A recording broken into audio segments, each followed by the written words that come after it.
तो फिर से स्वागत है आपका अपना YouTube channel brilliant maths classes में। यहाँ पे हम लोग प्रश्न 1 का रोमन 2 और 3 को यहाँ पे हल करेंगे। आइए तो आइए सबसे पहले निर्देश में जो दिया हुआ उसको पढ़ के समझ लेते हैं। यहाँ पे 1 नंबर में है कि जांच कीजिए कि क्या निम्न द्विघात समीकरण है। अर्थात ये कह रहा है कि नीचे रोमन में 2 और 3 में 2 समीकरण दिया हुआ है, हमें ये जांच करना है कि क्या ये दोनों समीकरण द्विघात समीकरण है या नहीं है। तो यहां पे जांच करने से पहले सवाल ये उठता है कि हम द्विघात समीकरण किसको कहेंगे। तो आइए सबसे पहले समझ लेते हैं कि द्विघात समीकरण हम किस प्रकार के समीकरण को कहेंगे। तो यहां पे एग्जाम्पल के रूप में मैं लिया हूं, यहां पे देखिए द्विघात समीकरण किसको कहेंगे, जिसके चरमानों यानी एक्स वाई जेड को चरमान कहते हैं। चरमानों की अधिकतम घात 2 हो, यानी कोई भी समीकरण जिसके एक्स वाई जेड का अधिकतम घात 2 होगा, यानी सबसे बड़ा घात 2 होगा, तो उसे हम द्विघात समीकरण कहेंगे। एग्जाम्पल के रूप में देखिए यहां केवल एक ही पद है और x की घात कितना है 2 है, तो इसे हम द्विघात समीकरण कहेंगे। उसी प्रकार यहां पे देख सकते हैं x वाला पद केवल एक ही है और इसकी घात 2 है, तो ये द्विघात समीकरण है।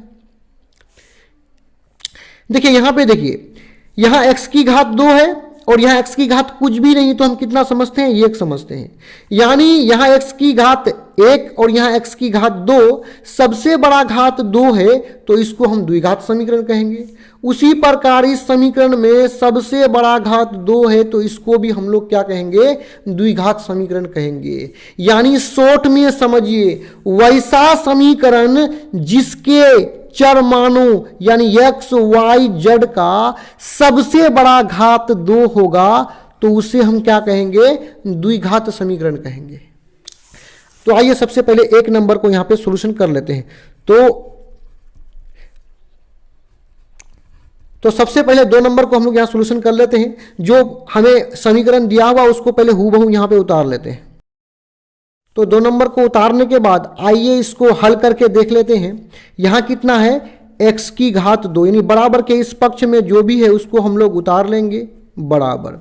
अब ये -2 को बराबर के अंदर में 3 और -x से बारी बारी गुना कर लेंगे। तो -2 और 3 के आगे में कुछ भी नहीं, तो हम कितना समझते हैं, प्लस समझते हैं। तो प्लस, तो यहां पे माइनस और प्लस आपस में गुना होगा तो हो जाएगा -3 दूने 6। उसी प्रकार माइनस और ये माइनस आपस में गुना होकर के प्लस हो जाएगा और 2 गुना x हो जाएगा 2x। अब यहां पे हम लोग क्या करेंगे कि बराबर के इस पक्ष में ये जो दोनों पद है इसे बराबर के इस पक्ष में लेके चले आना है। तो बराबर के इस पक्ष में ये जो दोनों पद है इसको हम लोग जैसा है वैसा लिख लेंगे। अब 6 के आगे में क्या है, माइनस है, और इसको बराबर के इस पक्ष में लेके आएंगे तो इसका माइनस बदल जाएगा प्लस में, तो हो जाएगा +6। अब 2x को भी बराबर के इस पक्ष में लेके आएंगे तो इसका प्लस बदल जाएगा माइनस में और लिख लेंगे 2x। ये बराबर का चिन्ह को लगाएंगे। अब दोनों पद को बराबर के इस पक्ष में लेके चले आए हैं तो इस पक्ष में कुछ भी नहीं बचा, तो यहां 0 लिख लेंगे। अब आइए जो जुटता है जोड़ लेंगे और जो घटता है उसको घटा लेते हैं। यहां x वाला पद यानी देखिए x की घात 2 वाला पद केवल एक ही है, तो ये किसी से जुटेगा घटेगा नहीं।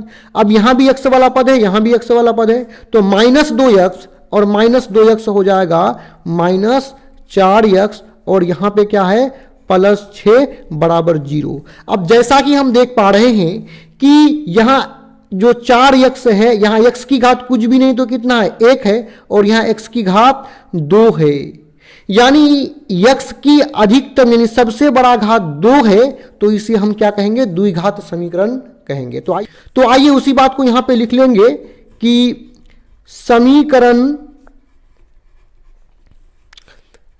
का घात बराबर, देखिए x का जो सबसे बड़ा घात होगा ना वही समीकरण का घात होता है। तो सबसे बड़ा घात 2 है तो समीकरण का घात 2 हो जाएगा, और जिस समीकरण का घात 2 होता है उसको द्विघात समीकरण कहते हैं। तो इसलिए यहाँ पे लिख लेंगे, इसलिए कि यह जो हमें समीकरण दिया हुआ है यह समीकरण क्या है, यह द्विघात समीकरण है, क्योंकि जिसका घात 2 होता है तो वो द्विघात समीकरण होता है। अब आगे बढ़ते हुए आइए इसी का जो 3 नंबर का जो प्रश्न है उसको भी देख लेते हैं कि वो द्विघात समीकरण है अथवा नहीं है। तो आइए सबसे पहले जो समीकरण है उसको हूबहू उतार लेते हैं। तो अब यहां हम क्या करेंगे, यहां भी एक क्या है ब्रैकेट है और यहां भी एक ब्रैकेट है और दोनों आपस में गुना है। तो ब्रैकेट का गुना में क्या करेंगे, जो पहला ब्रैकेट है उसका पहला पद को लेंगे, यानी यहां पे क्या x है, और दूसरा पूरा ब्रैकेट को ले लेंगे। उसके बाद पहली ब्रैकेट का दूसरा जो पद है उसको लेंगे, यानी -2 है, और दूसरा पूरा ब्रैकेट को यहां पे लिख लेंगे, बराबर का चिन्ह लगाएंगे। फिर इसी प्रकार जो पहला ब्रैकेट है उसका पहला पद x को ले लेंगे और दूसरा जो ब्रैकेट है उसको पूरा यहाँ पे लिख लेंगे।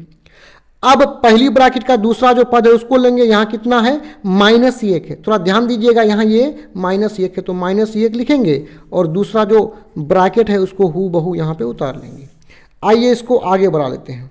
x गुना x हो जाएगा x², फिर इस x को 1 से भी गुना करेंगे तो x गुना 1 हो जाएगा x, माइनस लगा देंगे। अब 2 गुना x 2x, अब यहां देखिए माइनस प्लस हो जाएगा -2 गुना 1 2। उसी प्रकार इस x को भी बारी बारी से इस x और 3 से गुना करेंगे तो x गुना x हो जाएगा x², बीच में प्लस है, x गुना 3 हो जाएगा 3x। उसी प्रकार -1 गुना, इसी प्रकार -1 गुना x हो जाएगा -x, और माइनस प्लस -1 गुना 3 हो जाएगा 3। अब आइए कुछ जुटता है तो जोड़ लेंगे।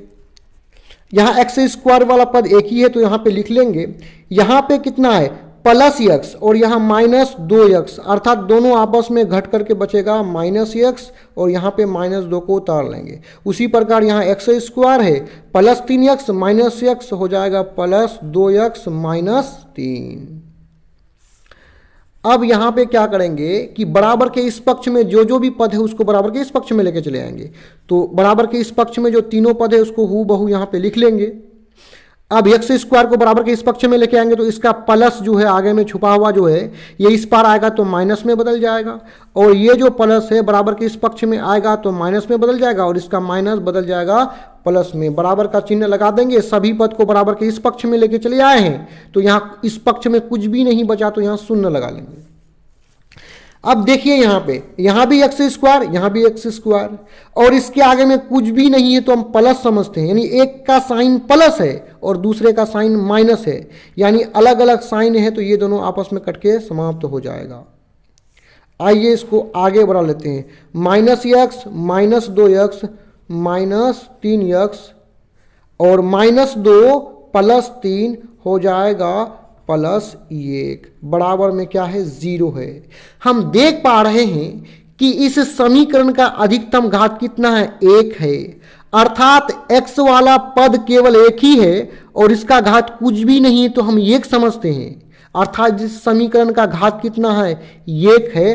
तो उसी बात को यहां पे लिख लेंगे कि समीकरण का घात, क्योंकि समीकरण का घात नॉट इक्वल टू 2, यानी इस समीकरण का घात 2 नहीं है, कितना है 1 है, तो इस समीकरण का घात 2 नहीं है तो ये जो समीकरण है इसलिए ये द्विघात समीकरण नहीं है, द्विघात समीकरण नहीं है, अर्थात जिसका घात 2 नहीं होगा वो द्विघात समीकरण नहीं होता है। तो यहाँ पे ये वीडियो समाप्त होता है। इस तरह का और भी वीडियोस को देखने के लिए आप हमारे चैनल के प्ले लिस्ट में जाकर के देख सकते हैं। वीडियो देखने के लिए धन्यवाद।